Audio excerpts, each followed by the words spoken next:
Davide, who's a polymer physicist at the University of Warwick. Davide, why have you got a bowl of pasta in front of you? Well, I'm staring this bowl of pasta because it reminds me of what I'm studying at university. In particular, this strand of spaghetti reminds me of a linear polymer, which is a long molecule which has two ends.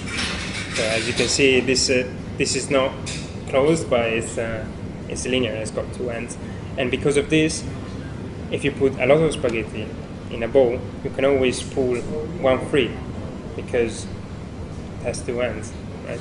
So in principle, you could eat this bowl of spaghetti by sucking it up one at a time, although it will take you quite a long time, but not very long time. So these spaghetti are an analogy, a microscopic analogy to linear polymers. They are a macroscopic analogy for linear polymers.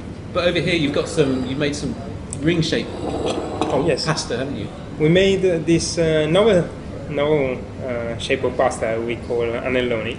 We made it by folding back a flat sheet of pasta dough and by sealing the edges in a cylindrical shape, and then you cut stripes out of that, and what you get is a ring-shaped pasta.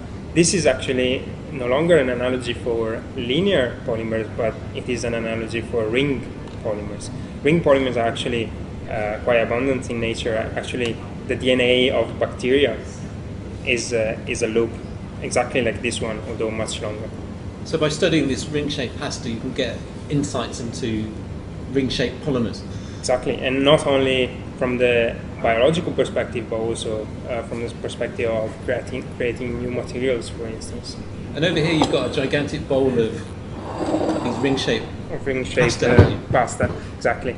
So this is an analogy of what polymer physicists call a melt, which is a very dense solution of polymers. In this case, ring polymers.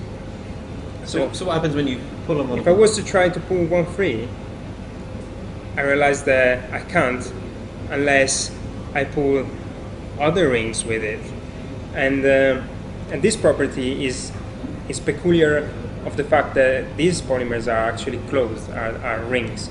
So this type of interaction, which we call threading, we found that it causes the system to slow down a lot, and it becomes almost like a glass, which means that it takes exponentially long time to move.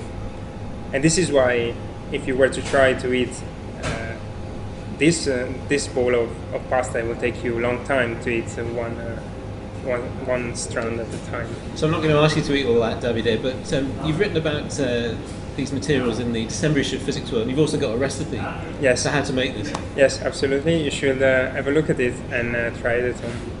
Thank you. Thank you.